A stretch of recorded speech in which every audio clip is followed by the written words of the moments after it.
كنت مقفله الانجليش، هفتكر الديب ورشا وكده هعرف انها اكتئاب. الطريقه دي انا مخترعاها وكنت لنفسي، وكمان هقول لكم على طرق، كذا طريقه مش طريقه واحده، حفظ الكلمات. السلام عليكم ورحمه الله وبركاته، ازيكم عاملين ايه؟ وحشتوني. اليومين اللي فاتوا ما عملتش اي فيديو. انا النهارده هكلمكم عن الانجليش. انا من فضل ربنا في الثانويه العامه دفعه 2022 كنت مقفله الانجليش، جايبه 50 من 50 والدرجات بتاعتي اهي، والتكريم بتاع المستر اهو. انا كنت بحب الانجليش جدا، فانا يا جماعه حابه اشارك معاكم تجربتي واقول لكم ايه الحاجات اللي انا عملتها بالظبط، وهي اللي ساعدتني ان انا بعد فضل ربنا وكرمه طبعا اقفل الانجليش. وكمان هقول لكم على طرق، كذا طريقه مش طريقه واحده، تحفظوا بيها كلمات. الطرق دي انا كنت معتمداها في حفظي للكلمات، ومن فضل ربنا كنت بحفظ كلمات كتير جدا. فكل ده هيبقى في الفيديو ده، تابعوا للاخر. طبعا ما ينفعش اتكلم عن الانجليش من غير ما اجيب سيره الملف بتاعي بتاع الانجليش، الملف اللي فيه كلمات ومعاها النوتس بتاعت الجرامر. من فضل ربنا كذا بنت السنه اللي فاتت، وهحط لكم الكومنتات بتاعتهم اهي هنا، ان الامتحان الحمد لله جاء اسئله جرامر من النوتس اللي انا كنت حاطاها في الاخر دي، وحطيتها لهم في PDF. وكمان في جمله ترجمه، في طالبه قالت ان هي ما كانتش هتعرف تترجمها اصلا لولا ان هي شافت الكلمه دي في الملف بتاعي. فبجد انا حمدت ربنا وقتها، وحتى عملت فيديو قلت فيه قد ايه انا فرحانه جدا ان جه حاجات من الملف بتاعي، وان هو افادكم فعلا كده.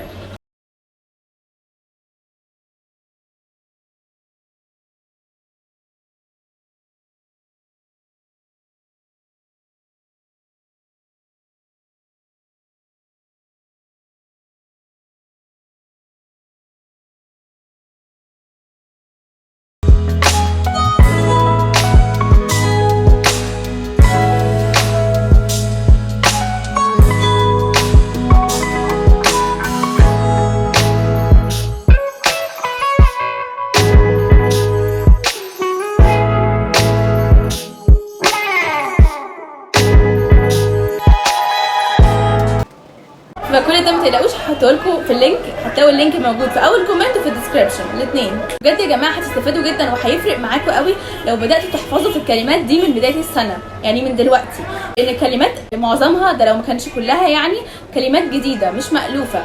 كنت مجمعاها من قطع، كنت مجمعاها من مذكرات المستر بتاعي، كلمات غريبه انا كنت اول مره اشوفها، وفي نفس الوقت صعبه مش سهله قوي، فحبيت ان انا اجمعها. ده غير ان في فروق ما بين الكلمات، يعني كلمه والكلمه اللي شبهها، شبه effecting وeffected والحاجات اللي هي بتبقى شبه بعض قوي دي، بيبقى الفرق ما بينها صعب.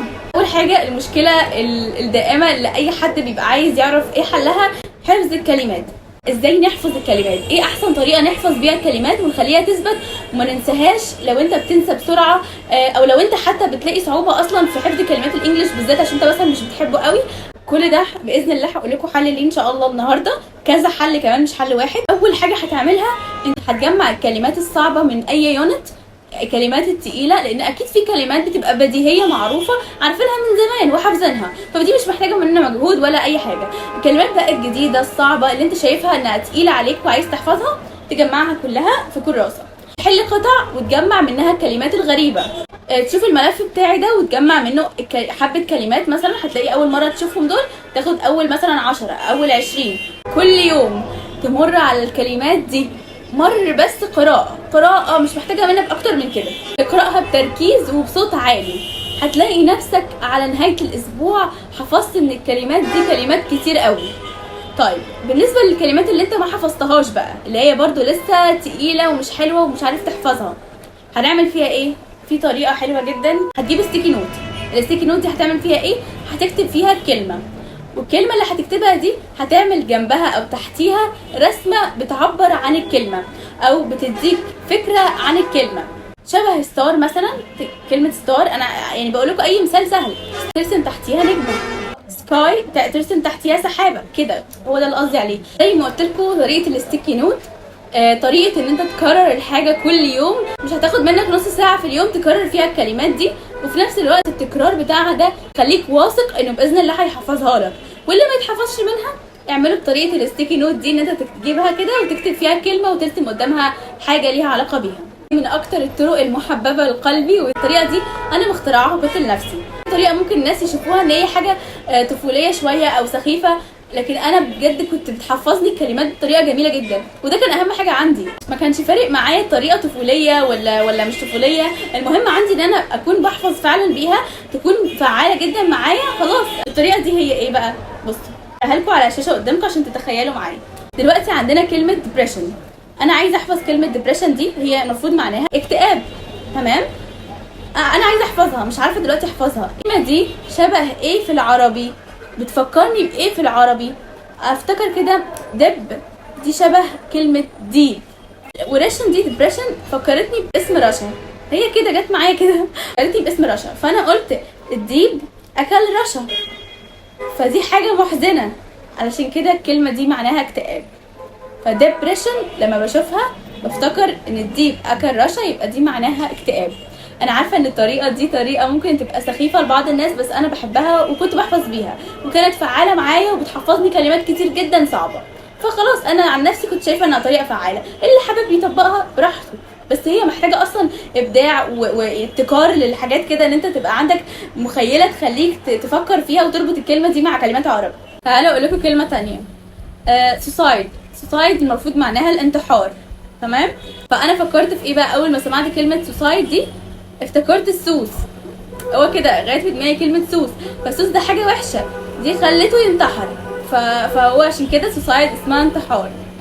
طبعا يا جماعه انا دي كلها حاجات تاليف من عندي، دي تاليف انا بالفه، انا مش بجبرك تالف شبهي كده نفس الحاجه، بس انا عايزه اوصل لكم المغزى من الموضوع، ان انتوا تعملوا قصه كأن الكلمات علشان خاطر تفضل محفوظه في دماغكم، ان انا كل ما هشوف كلمه ديبريشن هفتكر الديب ورشا وكده هعرف انها اكتئاب، سوسايد هفتكر السوس وكده هعرف ان ده انتحار. فهمتوني؟ هقول لكم حاجه ثانيه. ادابت يعني يتاقلم. طيب انا دلوقتي عايزه احفظها. ادابت دي فكرتني بكلمه ادب، فهو قلت لنفسي كده هو اتعلم الادب فتاقلم مع الوضع، هو لما اتعلم الادب تاقلم، فعشان كده ادابت معناها يتاقلم. وهكذا بقى كلمات تانية كتير قوي كنت بحفظها بالطريقه دي، والحمد لله مخي كان مستوعب الطريقه دي وحاببها جدا وعجباه، فبالتالي كنت بحفظ اسهل وماشيه في الكلمات اكتر في حفظها الحمد لله، وكانت نافعه معايا جدا. فانا قلتها لكم وقلت لكم الطرق الثانيه. الطريقه بقى الاخيره، والطريقه دي طبعا هي الطريقه التقليديه اللي طول عمرنا متعودين نحفظ بيها، معروف ان هي بتتحفظ طول عمرنا بنحفظ بيها، هي ان احنا نكتب الكلمات، يعني نشوف الكلمه كده ونقعد نكتبها كذا مره، هنلاقي نفسنا بنحفظها باذن الله. الطرق الابتكاريه علشان الكلمات اللي مش عايز تثبت، او علشان الناس اللي ما بتحفظش بالطريقه دي، مش عارفه تحفظ بطريقه انها تكتب الكلمات.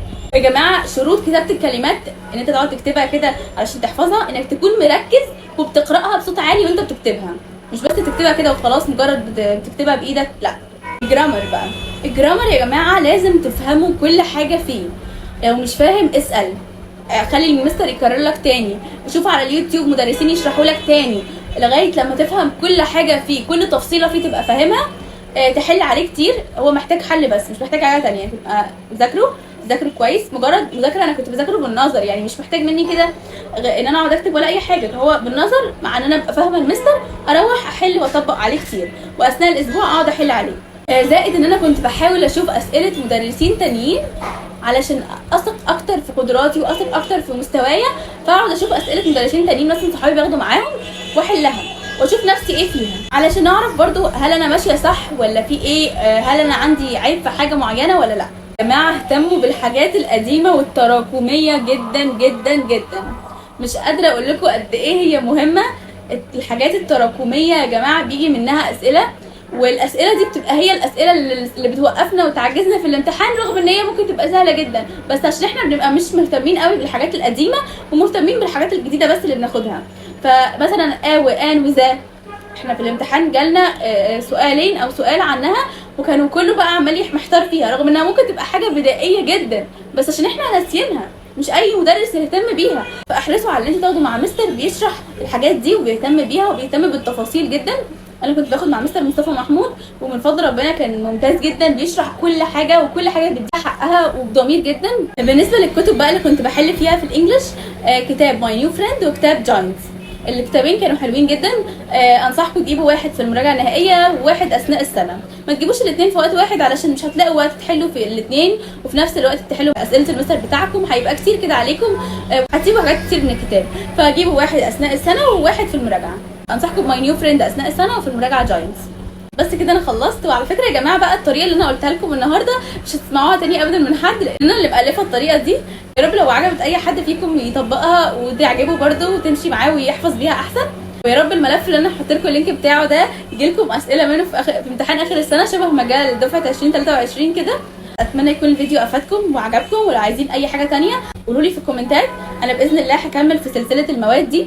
دي اول ماده عملتها علشان الانجليش ليه معزه خاصه عندي وانا مقفلاه وكده فبحبه قوي. فهكمل لكم بقى باقي المواد كلها باذن الله. تابعوا القناه الفتره الجايه لان في فيديوهات مهمه جدا نازله كمان. بس كده يا جماعه انا خلصت الفيديو بتاعي. شكرا ان انتوا استمعتوا لي للاخر. انا بحبكم جدا جدا. مع السلامه.